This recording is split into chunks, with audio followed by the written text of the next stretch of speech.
ಶಿವಯೋಗಿಗಳ ಜಾತ್ರೆ, ಇನ್ನೊಂದು ಕಡೆ ಅನ್ನೋ ಜಾತ್ರೆನೇ ಚುಟುಕು ಸಾಹಿತ್ಯ, ಕನ್ನಡ ಸಾಹಿತ್ಯದ ಒಂದು ಜಾತ್ರೆ.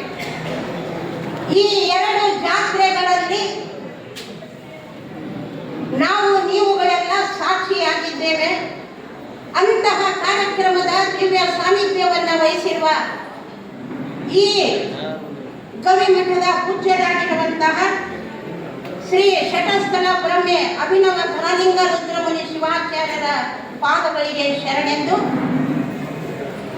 ನಮ್ಮವರೇ ಆಗಿರುವ ತುಂಬಾ ಸಾತ್ವಿಕ ಸ್ವಭಾವದ ಇವತ್ತಿನ ಈ ಸಾಹಿತ್ಯ ಸಮ್ಮೇಳನದ ಸರ್ವಾಧ್ಯಕ್ಷರು ಪೂಜ್ಯ ಅಪ್ಪವರೇ,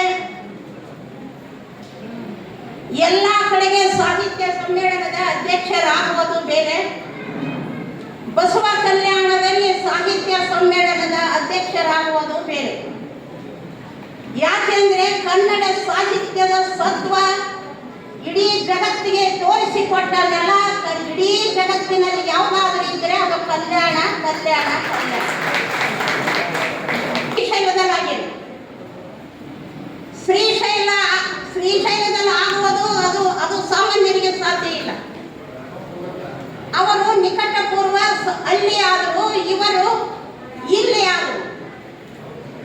ಇಂತಹ ಸರ್ವಾಧ್ಯಕ್ಷ ಸ್ಥಾನದಲ್ಲಿರುವಂತಹ ಪೂಜ್ಯರಾದ ರೇವಣಸಿದ್ಧ ಶಿವಾಚಾರ್ಯರ ಪಾದಗಳಿಗೆ ಶರಣೆಂದು, ಇನ್ನೋರ್ವ ಕೇಶವ ಮೂರ್ತಿಗಳು ವೇದಿಕೆ ಮೇಲಿದ್ದಾರೆ, ಮಳೇಂದ್ರ ಪೂಜ್ಯ ಶರಣರು, ಅವರ ಪಾದಗಳಿಗೂ ಶರಣೆಂದು, ವೇದಿಕೆಯ ಮೇಲಿರುವ ಎಲ್ಲ ಹಿರಿಯರೇ, ಶ್ರೀ ಕೃಷ್ಣಮೂರ್ತಿ ಕುಲಕರ್ಣಿ ಅವರೇ, ಈ ಕೃತಿಯನ್ನು ಬರೆದಂತಹ ಶ್ರೀಯುತ ಶಿವಾನಂದ ರೇವಣಸಿದ್ದಪ್ಪ ಓಕ್ಳಿ ಅವರೇ,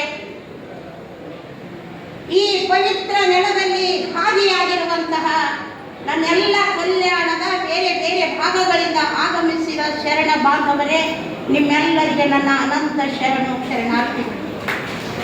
ಈ ನೆಲದ ಮಣ್ಣಿನ ಮಗಳು ನಾನಾಗಿರುವುದರಿಂದ, ಬಸವ ಕಲ್ಯಾಣದ ಶ್ರೀಕಾರ್ ಮನೆತನದ ಮಗಳು ನಾನಾಗಿರುವುದರಿಂದ, ಈ ಗವಿ ಮಠಕ್ಕೆ ಸೂಟಿ ಇದ್ದಾಗ ನಮ್ಮ ಮನೆಯವರು, ನಮ್ಮ ತಂದೆ ತಾಯಿ, ನಮ್ಮ ಅಣ್ಣ ತಮ್ಮಂದಿರರು ನಮಗೆ ಕರ್ಕೊಂಡು ಬರ್ತಾ ಇದ್ವಿ. ಅದೆಲ್ಲ ನೆನಪು ನನಗೆ ಇವತ್ತು ಅಭಿನವ ಪೂಜ್ಯರು ನನಗಿಲ್ಲಿ ಮಾಡಿಸಿ ಕೊಟ್ಟರು. ಇವತ್ತ ಇಲ್ಲಿ ಕುಂತಿದ್ದೆವು, ಇಲ್ಲಿ ಕಾರ್ಯಕ್ರಮ ಮಾಡಿದ್ದೆವು, ಇಲ್ಲಿ ಮದುವೆಗಳಾಗ್ಯವ, ಇಲ್ಲಿ ಬೇರೆ ಬೇರೆ ಕಾರ್ಯಕ್ರಮಗಳು ಆಗ್ಯವ.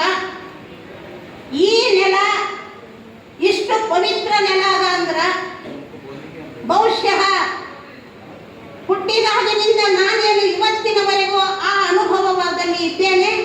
ಅಂತಹ ಅನುಭವವನ್ನ ಪಡೆದ ನೀವುಗಳು ಕೂಡ ಅಷ್ಟೇ ಧನ್ಯರು. ಅಲ್ಲಿ ನಿಂತು ನೋಡಿ.